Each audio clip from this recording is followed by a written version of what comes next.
berbicara advokat, kita tidak akan jauh-jauh dari berbicara tentang PRADI, Perhimpunan Advokat Indonesia.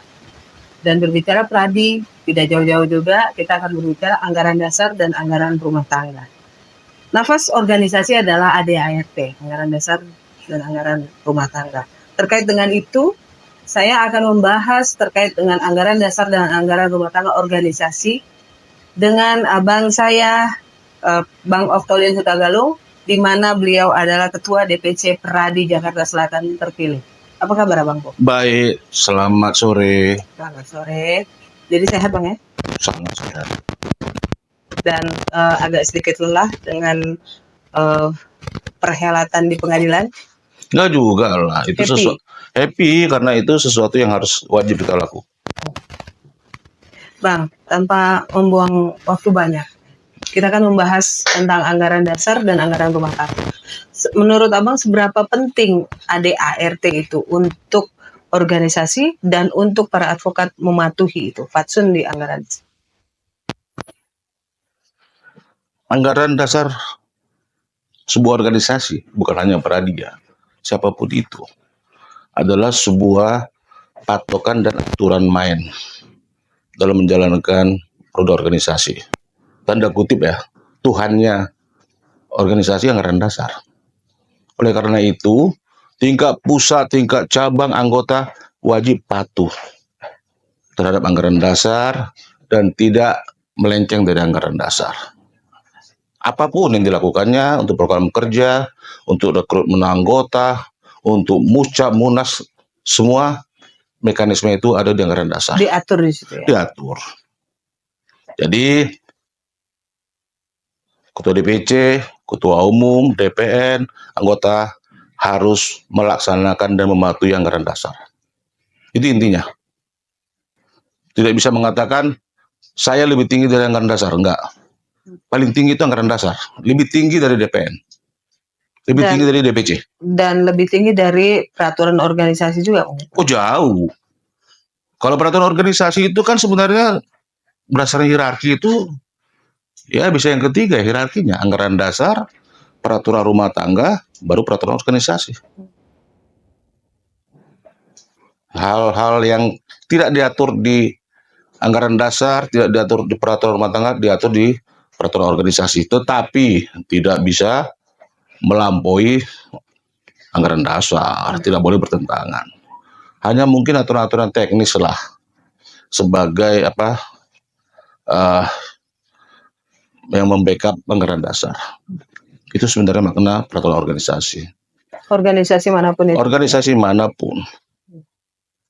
Secara umum itu sebenarnya itu mekanisme internal dibuat di peraturan organisasi. Dan Jakarta Selatan juga dinilai sangat fatsun dengan anggaran dasar. Kita selalu, Abang memimpin.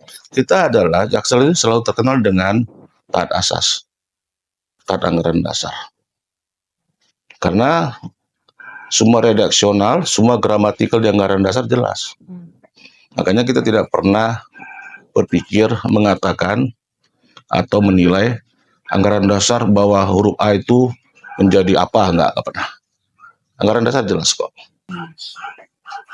Bang, terkait dengan anggaran dasar dan peraturan rumah tangga ini,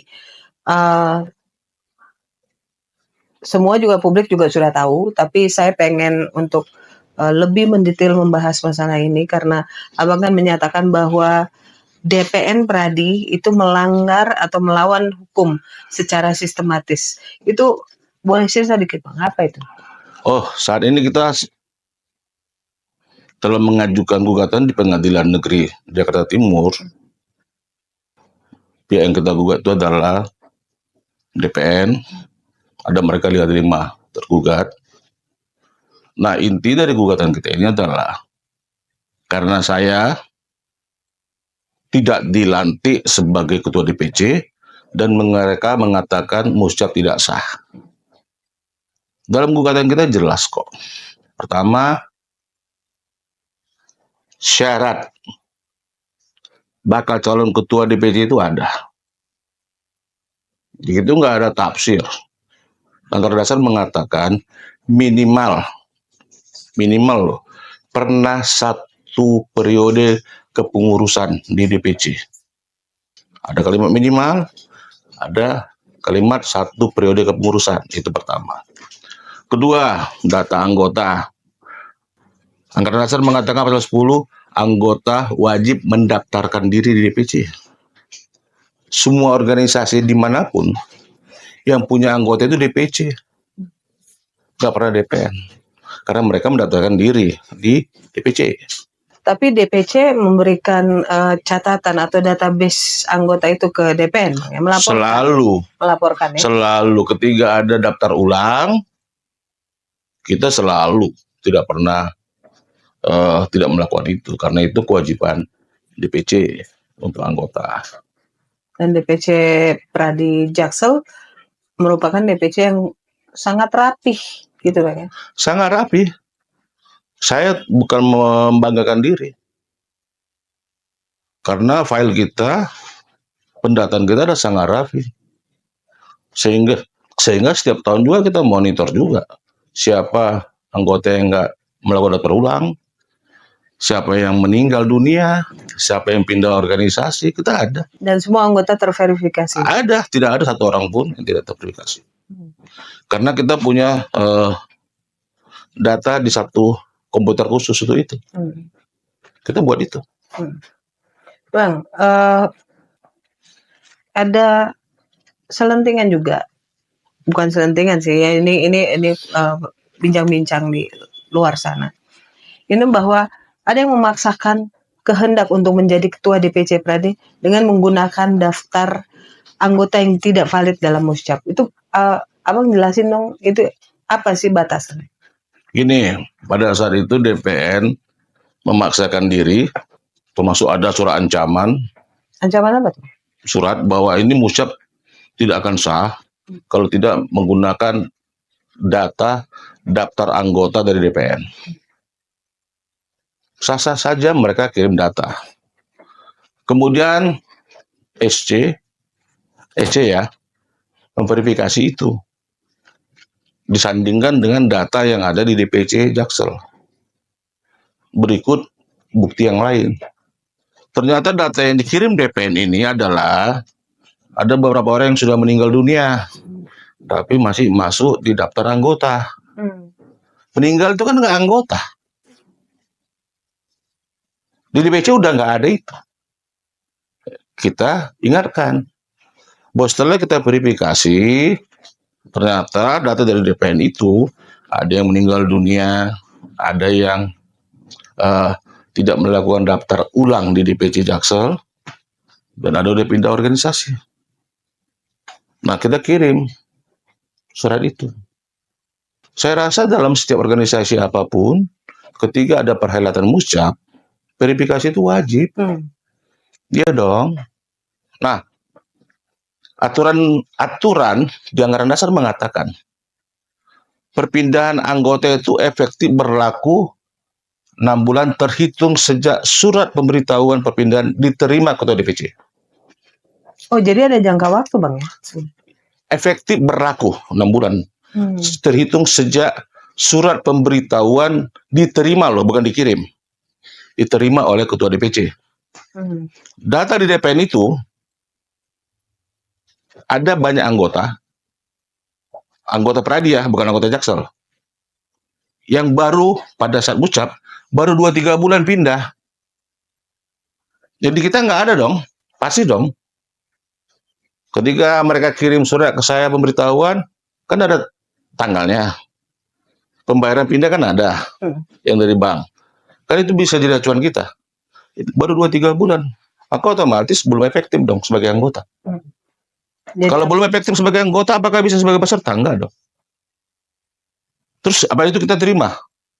Enggak dong. Kalau kita terima itu, kita melanggar anggaran dasar. Anggaran dasar mengatakan kok, kita hanya melaksanakan anggaran dasar. Efektif berlaku, atau saya baca, jelas di pasal 50.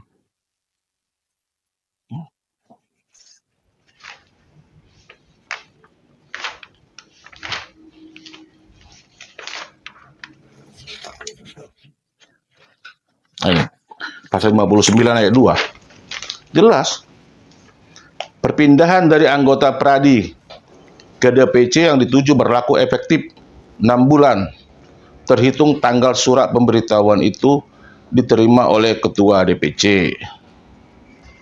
Konsekuensinya kan sederhana. Kalau belum efektif dia, jangan terbitkan KTPA. Iya dong. KTPA itu kan bisa sebagai identitas. 6 bulan lagi terbitkan KTPA. KTPA lama masih berlaku kan? Untuk dia sidang itu apa masih berlaku. Itu konsekuensinya dari bahasa ini kan. Dia pindah baru 2-3 bulan, kemudian dikasih kartu KTPA Jaksel. Pertanyaannya adalah, apakah udah efektif di anggota? Kan enggak. Dan itulah yang kemarin yang menyerbu, tanda kutip, ada nama Muscap. Ingin menjadi peserta. Yang membuat sepertinya agak chaos sedikit, Bang. Ya, agak chaos. Walaupun akhirnya mereka insaf dan kemudian keluar, sehingga Muscap dilanjutkan. Kita itu tidak membuat syarat yang aneh-aneh. Anggaran dasar mengatakan, apakah mau kita tafsir lagi? Perpindahan itu efektif berlaku 6 bulan. Itu normatif kan? Mau kita tafsir? Di mana mau kita tafsir lagi? Perpindahan berlaku 6 bulan. Siapa yang membuat anggaran dasar? Munas. Mana lebih tinggi, Munas atau DPN? Munas. Sehingga jangan menafsirkan yang aneh-aneh gitu. Dan itu tidak multitafsir, Bang. Di mana? Harus satu multitafsir. Harus satu tafsir ya, bahwa 6 bulan ya udah 6 bulan. Iya, efektif berlaku 6 bulan. Ya. Nggak bisa kita tafsir itu. Sama seperti syarat calon ketua DPC. Pernah minimal pengurus dalam satu periode. Satu periode berapa? 5 tahun. Apa kita mau tafsir satu periode itu 2 tahun? Kan enggak. Kan jelas ada kalimat minimal. Atau sederhananya begini, saya mau katakan gini, ada lowongan kerja, dibutuhkan staf minimal tamat SMA. Terus ada orang masih kelas 3 SMA melamar, ditolak, marah-marah dia. Kenapa? Iya nanti kan 2 bulan lagi saya tamat SMA. Masa begitu cara pikirnya? Lucu dong. Sama seperti ini. Kenapa? Kita yang sangat kecewa. Kenapa DPN mengendorse? Endorse, Bang. Iya dong, ada surat resmi. Mengendorse seseorang untuk menjadi bakal calon ketua DPC Pradi Jaksel. Padahal tidak memenuhi anggaran dasar. Kata-kata endorse itu menurut saya tuh agak vulgar, tapi bisa Abang jelasin sedikit tentang endorse salah satu seorang yang menjadi bakal calon. DPN punya hak apa untuk mengendorse? Ya sebenarnya kan udah nggak fair. Iya kan? Dan itu pakai surat, Bang ya? Ada surat resminya. Dari DPN? Dari DPN. Dengan permintaan tim suksesnya orang ini, kemudian DPN menerbitkan surat resmi yang ditandatangani oleh Hermanto Lami sebagai sekjen dan Dwi sebagai ketua harian. Intinya mengatakan bahwa yang bersangkutan pernah garis miring sedang pengurus di DPN, sehingga memenuhi kriteria dan boleh dianggap satu periode untuk menjadi pengurus menjadi calon ketua DPC Pradi Jaksel. Orang tersebut baru 17 bulan. Itu pun bukan 2020 dia masuk pengurus DPN. 2021 Desember. Kita Muscap 2023. Satu periode itu 60 bulan.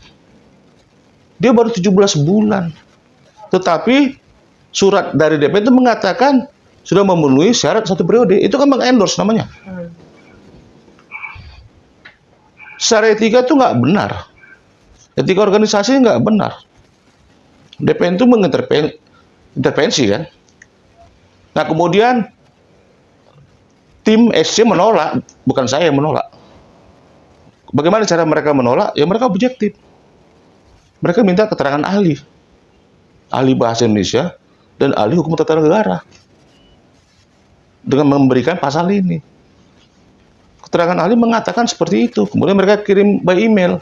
Yang bersangkutan tidak memenuhi syarat untuk mencalonkan sebagai ketua DPC Pradi Jaksel. Dan itu sebelum muscap. Surat itu udah terbit.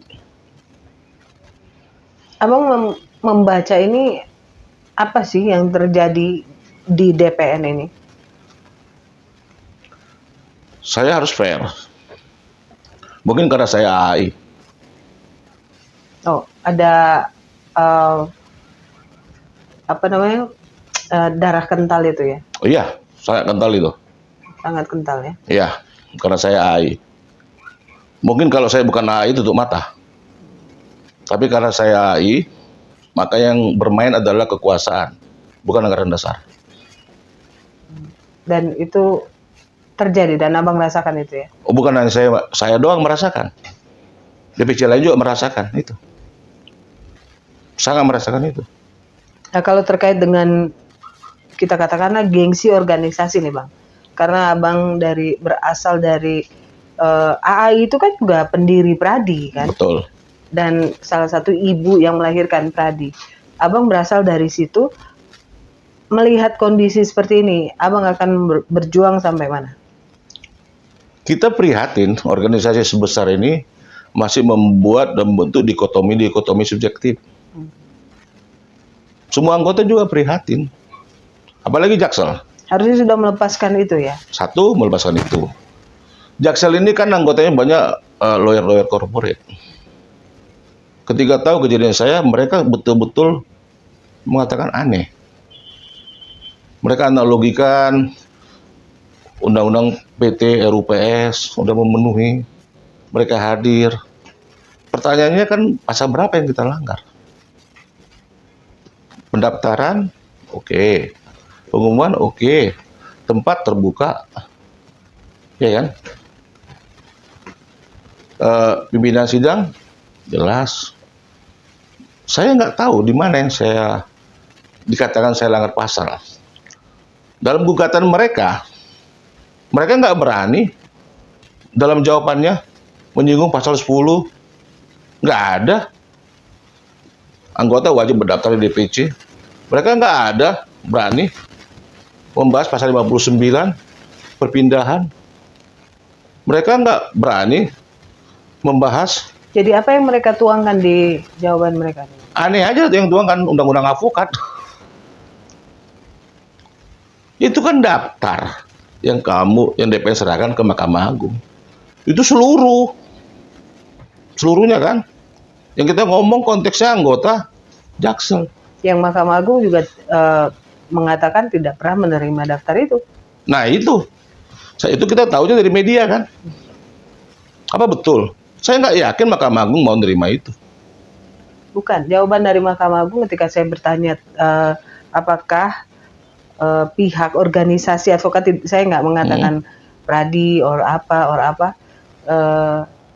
melaporkan bahwa ada anggotanya yang ditindak atau dipecat atau apa. Itu Mahkamah Agung mengatakan bahwa tidak ada bagian atau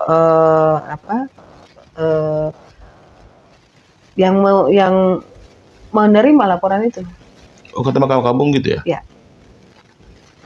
Jadi menurut abang ini kita bicara apa? Ego sektoral atau kekuasaan? Hegemoni ya? Ya, saya rasa kekuasaan.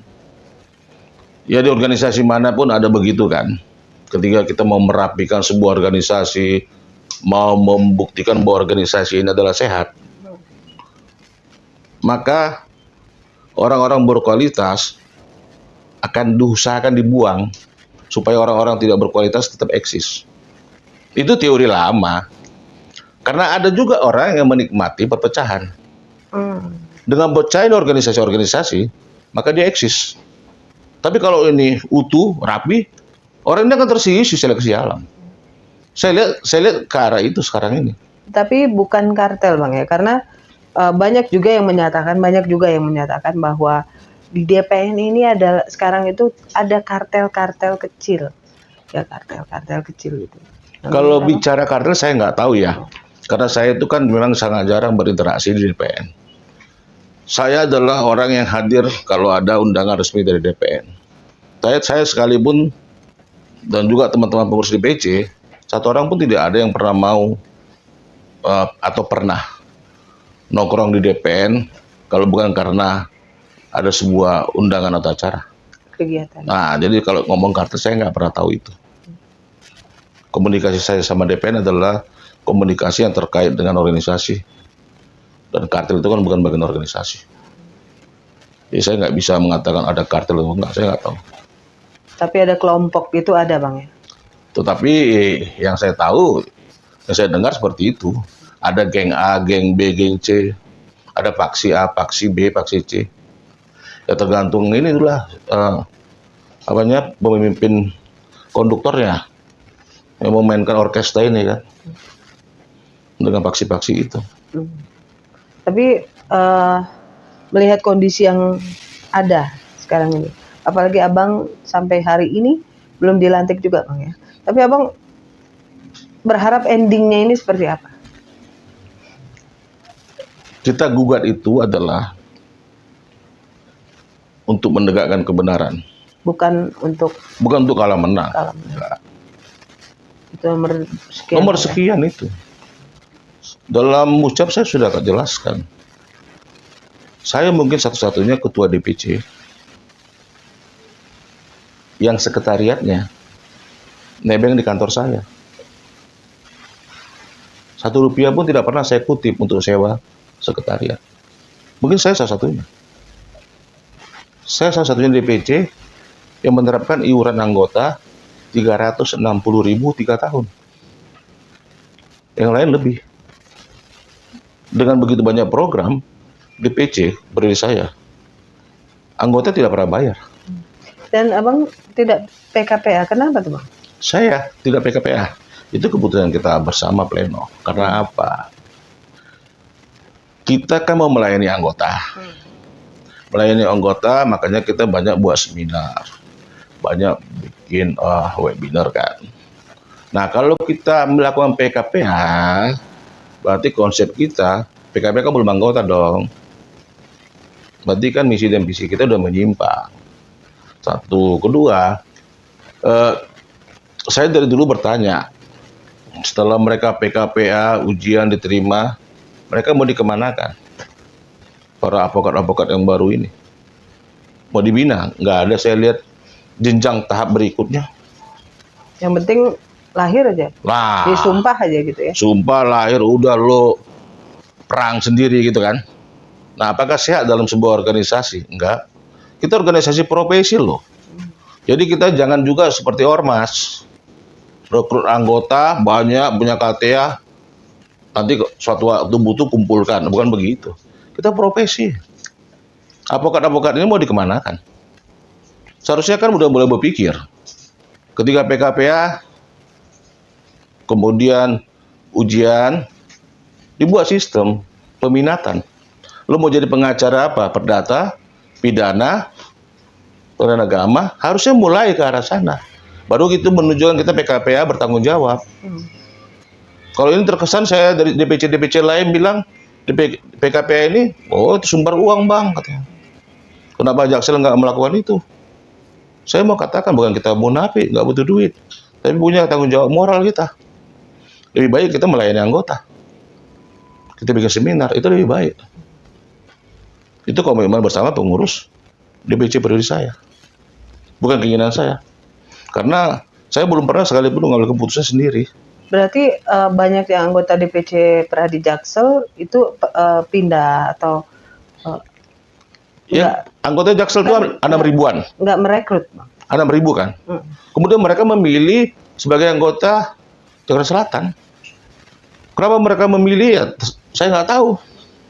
Ya harus kita tanya juga kenapa milih Iya. Jaksel gitu ya. Tapi secara rasional dan objektif. Kalau kita memilih sesuatu kan berarti kita percaya tempat itu. Kan itu kan. Kan nggak mungkin dong, wah saya mau milih di DPC sana. Sementara saya udah tahu DPC sana amburadul. Itu apa? Itu karena secara psikologi yang saya lihat gitu. Tanpa pernah kita PKPA, tanpa pernah kita warawiri, ternyata 6.000 anggota Pradi Jaksel. Dan mereka secara sukarela memilih sebagai anggota di Jaksel. Terus siapa yang salah? Nggak ada yang salah. Ini kan persoalan kepercayaan kan. Ya. Ya mereka percaya sama Jaksel, mereka jadi anggota Jaksel. Ya. Bang, kita kembali ke pokok persoalan dong, yaitu gugatan yang Abang layangkan. Kenapa Abang menggugat mereka? Saya menggugat mereka itu sederhananya begini. Mereka menerbitkan surat menyatakan musyawarah cabang Pradi Jaksel itu tidak sah. Tapi aneh. Itu produk hukum yang seharusnya organisasi membuat, bukan pemberitahuan, surat keputusan, memperhatikan bla bla, menimbang bla bla, memutuskan bla bla. Kan itu konsideran seharusnya. Ini hanya pemberitahuan. Terus yang ditandatangani oleh wakil ketua umum sama sekjen, ketua umum, kemudian sebagai tembusan. Ini surat keputusan loh. Nah kemudian saya dengar, saya di caretaker. Sampai detik ini kita nggak pernah terima surat caretaker. Aneh. Kalau caretaker itu bukan surat pemberitahuan, surat keputusan dong. Jadi betul-betul kalau tanda kutip, DPC Pradi Jaksel ini dicuri. Ini organisasi besar. Setiap keputusan itu ada pasti konsideran. Memperhatikan, menimbang, memutuskan, itu harus ada. Landasan hukumnya ada. Pada saat itu kita berharap, mana sampai sekarang bokor-kor caretaker, siapapun pengurus DPC nggak pernah menerima surat caretaker itu. Sampai sekarang. Surat yang menyatakan bahwa Caretaker. Itu juga caretaker ketika mau daftar ulang. Sibuk mengatakan ke sana dengan caretaker itu pun kita terima di WA semua kan. Mana surat resminya? Nggak ada. Kan lucu. Apakah para dokter nggak mengerti itu? Dokter loh. Itu kan format standar dalam setiap organisasi. Ketika menerbitkan sebuah surat keputusan, maka harus ada kan pertimbangannya.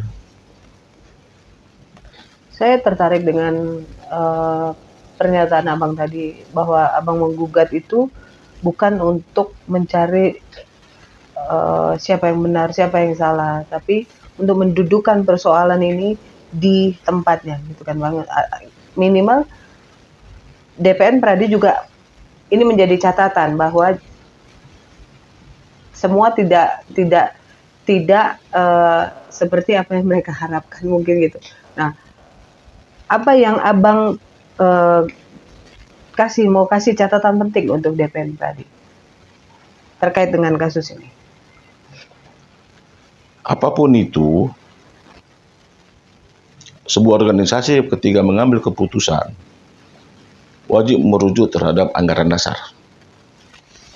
Coba bisa bayangkan bagaimana Dwi yang tidak hadir di muscap 5 menit setelah saya terpilih muscap ditutup mengatakan tidak sah melalui media. Apa datanya seorang Dwi? Di mana muscap itu yang cacat? Kita buat laporan, jelas. Apa hasil muscap? Hasil pimpinan sidang, jelas. Saya terpilih aklamasi. Ketika kita ngomong bicara aklamasi di organisasi manapun, selalu mengatakan ketika aklamasi maka tidak ada suara peserta yang hilang. Tidak ada calon lain yang tanda kutip dikebiri subjektif. Tapi kalau dia kemudian dianulir karena tidak memenuhi anggaran dasar, urusan lain. Sama seperti saya bilang tadi. Kelas 3 SMA melamar kerja, padahal udah jelas syaratnya minimal tamat SMA. Terus siapa yang salah? Ini yang terjadi gitu. Aklamasi itu tidak ada orang anggota yang hilang suaranya atau dicuri. Tidak ada. Pada saat itu yang hadir 847 peserta. Secara aklamasi. Ya. Satu, kedua ini. Kita harus pahami juga suara tertinggi itu adalah suara anggota di Muscap. Anggaran dasar mengatakan DPNS itu hanya sebagai undangan, tidak berhak menilai. Itu kata anggaran dasar. Saya mau baca ini. Jadi kita tidak pernah subjektif. Jadi jangan mengatakan ini. DPC wajib mengundang DPN untuk menghadiri setiap Muscap. Mengundang. Yang sangat saya memprihatinkan satu loh. Bayangi bagaimana Pradi organisasi advokat terbesar dalam anggaran dasar untuk Muscap loh. Mekanismenya masih merujuk terhadap rapat anggota cabang. Saya sudah ingatkan, seharusnya bikin pasal sendiri. Kalau kita bicara rapat anggota cabang, mekanisme itu, ya kan, tahapan persidangan, kita jangan bicara bahwa di situ ada dimisioner. Nggak akan ada di RAC, namanya RAC. Ya kan? Tapi ini masih terjadi seperti ini karena anggaran dasar. Ya. Kita juga baru mau Muscap kaget. Kok Muscap itu mekanismenya apa anggota cabang? Nah, ngapain aja DPN 5 tahun? Mereka yang nggak terima data atau gimana sih, Bang? Bukan, anggaran dasar. Iya. Ya kerja DPN dong. Membereskan itu. Masa Muscap nggak ada mekanisme di anggaran dasar? Merujuk apa anggota cabang. Nah, itu yang menjadi entry point Abang untuk menggugat mereka. Ya, bukan. Karena mereka mengatakan begini. Alasan mereka itu mengatakan bahwa kita tidak menggunakan Data dari DPN. Kita menggunakan data DPN, tapi semua data kan diverifikasi. Berarti yang Abang gunakan itu tetap data dari DPN tapi diverifikasi. Wajib dong. Karena ada pendaftaran nggak sih waktu Muscap?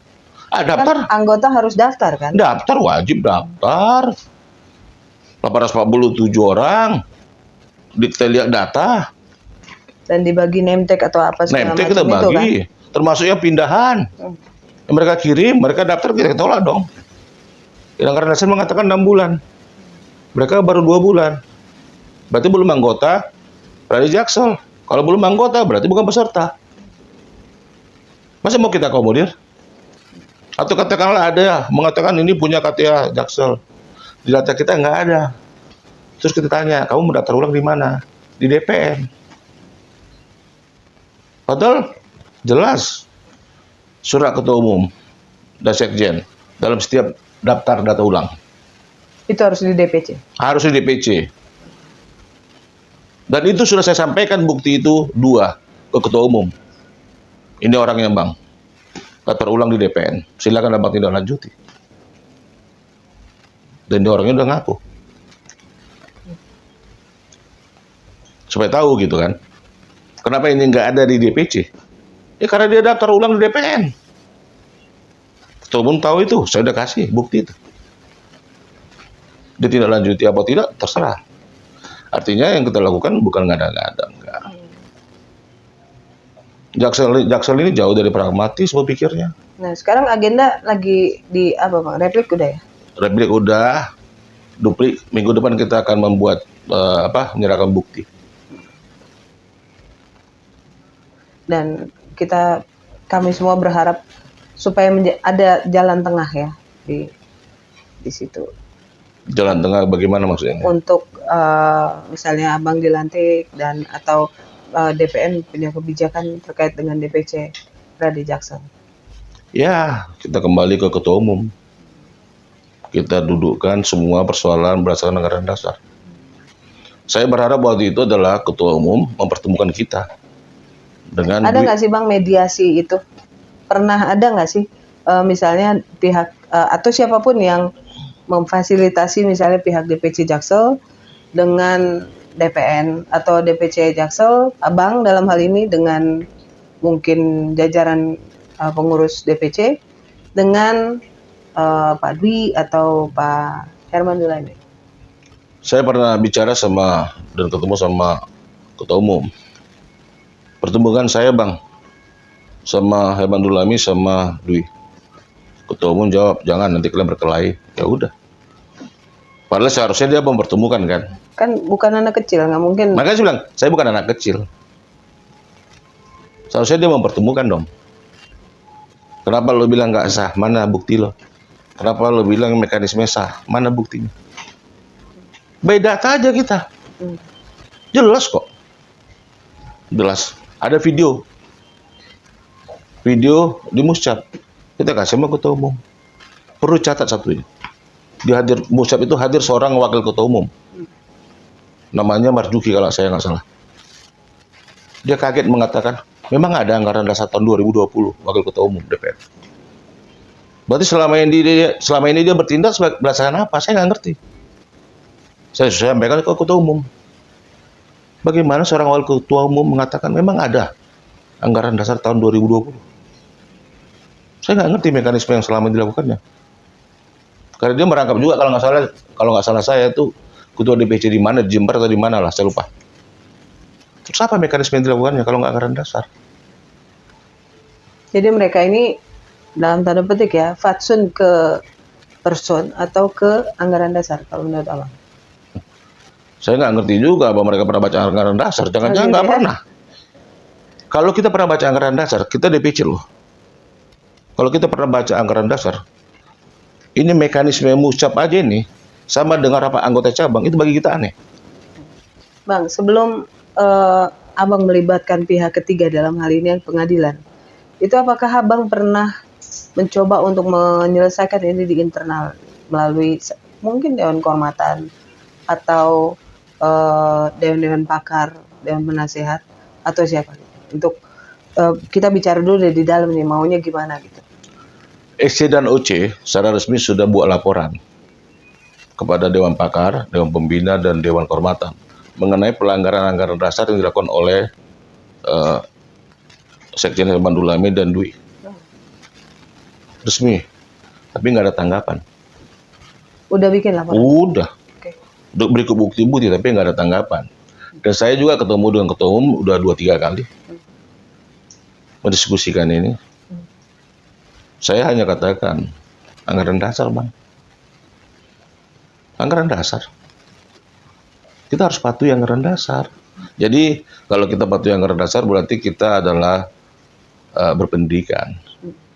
Tapi kalau kita nggak ngakuin anggaran dasar, tidak melakukan anggaran dasar, ya berarti terlalu pragmatis. Itu adalah keberpihakan. Ngapain kita advokat, organisasi advokat?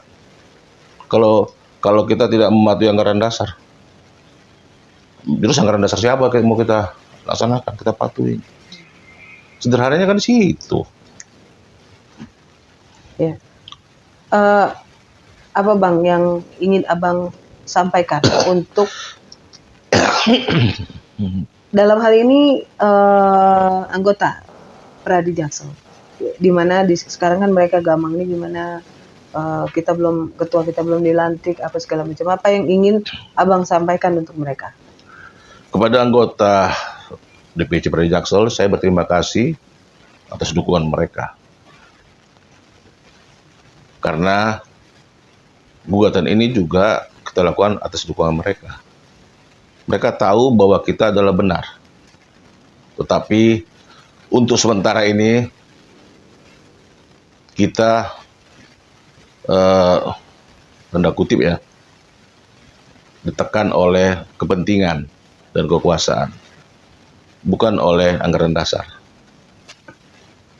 Mereka tahu itu, karena kita grup WA banyak, kita diskusi, dan mereka tahu juga bahwa Ketua DPC Pradi Jaksel tidak dilantik bukan karena melanggar anggaran dasar, tetapi karena faktor X, karena kekuasaan dan kepentingan. Itu yang langsung saya dengar dari beberapa orang. Makanya mereka katakan, gugat terus bang, lawan terus. Kita butuh kebenaran. Dan apapun hasilnya nanti Abang akan patuh juga untuk mematuhi misalnya putusan pengadilan itu nanti akan apa? Oh iya Kita dong, patuh. saya harus patuh pada putusan pengadilan. Malah teman-teman bilang pragmatis, bang, kita dirikan OA baru aja. Terus saya bilang, saya jawab, itu bukan solusi. Kalau kita mau membenahi Pradi, ayo kita perang. Bukan kita lari dari tanggung jawab, pindah organisasi, itu bukan solusi bagi saya. Karena yang kita tegakkan ini adalah bukan persoalan kalah menang, kebenaran atau salah, itu aja. Saya sederhana itu. Urusan yang lain urusan nanti. Urusan Inilah nanti. kebenarannya gitu. Iya. Kalian percaya, kalian tahu dari awal kita mucap semuanya terbuka. Malahan ketika mucap, saya mungkin ketua DPC yang nggak pernah mau mencampuri urusan SC dan OC. Jadi SC punya WhatsApp group, OC punya WhatsApp group kan, itu mucap. Saya di dua-duanya nggak ada. Mereka saya biarkan. Silakan, tapi penting anggaran dasar. Saya hanya kasih guidance saja, ini. Tidak boleh membuat syarat subjektif, tidak boleh membuat syarat calon ketua DPC harus nyumbang 2 miliar, nggak boleh. Apa kata anggaran dasar? Kutip. Dan mereka laksanakan, Mustab sukses. Terpilih, saya terpilih. Walaupun sempat terjadi Biasa dinamika itu. biasa ya. Sekarang begini, mereka tidak setuju. Oke, itu dinamika ya. Nah, tapi sidang dilanjutkan. Kemudian mereka keluar. Itu kan hak mereka dong. Apa kita tahan dia jangan keluar? Enggak dong. Di setiap acara perhelatan Muscap, Munas selalu itu kan. Kalau dia keluar itu haknya. Tapi kan bukan berarti Muscap cacat. Kan lanjut. Apalagi yang keluar itu hanya 30 orang. Yang di dalam 812 orang. Yang di dalam. Lanjut, pimpinan sidang lanjut sampai penutupan. Di mana yang cacat? Kecuali 847 hadir. Yang keluar 800 orang. Nah, itulah. Ini yang keluar 30 maksimum. Di mana gitu? Dan itu udah ada videonya. Bukti itu ada. Dan itu udah kita serahkan ke ketua umum pada saat itu. Jadi kalau mau berhitung-hitung gitu kan, hitung-hitung 847. Kalau mengatakan Muscap tidak sah di mana? Emang ada yang meninggalkan tempat 800 orang? Hanya 20-an. Makanya saya bilang kekuasaan. Ya. Kalau tadi Abang udah berpesan untuk para anggota, Abang kalau ya berkenan memberikan pesan untuk DPN Pradi. Ya, kepada rekan-rekan DPN, ada satu hal yang harus diingat dalam berorganisasi. Patuhi anggaran dasar. Kekuasaan itu tidak abadi. Kekuasaan itu hanya 5 tahun. Setelah itu, ya, jangan sampai nanti setelah tidak berkuasa, power syndrome, stroke, kemudian tidak menjadi apa-apa. Selama kita berorganisasi, yang kita lakukan adalah bagaimana kita meningkatkan kualitas anggota. Itulah namanya organisasi. Bukan bagaimana kita meningkatkan diri sendiri, meningkatkan pendapatan, atau meningkatkan apa, bukan ini. Pahami itu. Saya dari mahasiswa dan organisasi, jadi saya pahami. Konsepnya adalah anggota harus diberikan yang terbaik. Itu pesan saya kepada sebut nama juga DPN. Pak Oto. Ya, saya berharap juga Ketua Umum Bang Oto Hasibuan supaya membuka mata dan telinga terhadap dinamika yang ada di DPN. Jangan nanti kemudian menyesal kemudian, udah terlambat Bang. Semua orang tahu kok Bang, dinamika terselubung itu. Ya, kita peduli. Abang Ketua Umum. Hanya itu yang ingin saya sampaikan. Terima kasih. Jadi gitu ya teman-teman, bahwa anggaran dasar adalah nafasnya organisasi. Dan jangan pernah kalau mau berorganisasi, jangan pernah fatsun sama satu kelompok atau orang, Fatsun lah pada anggaran dasar. Mungkin begitu Bang. Ya, karena ini bukan partai politik, ini organisasi profesi. Kalau partai politik mungkin terbalik. Beda. Walaupun Abang juga orang politik ya. Makanya saya bilang, saya paham itu, tapi saya bisa membedakan. Oke, terima kasih Abangku waktunya. Oke, terima Sampai kasih. ketemu.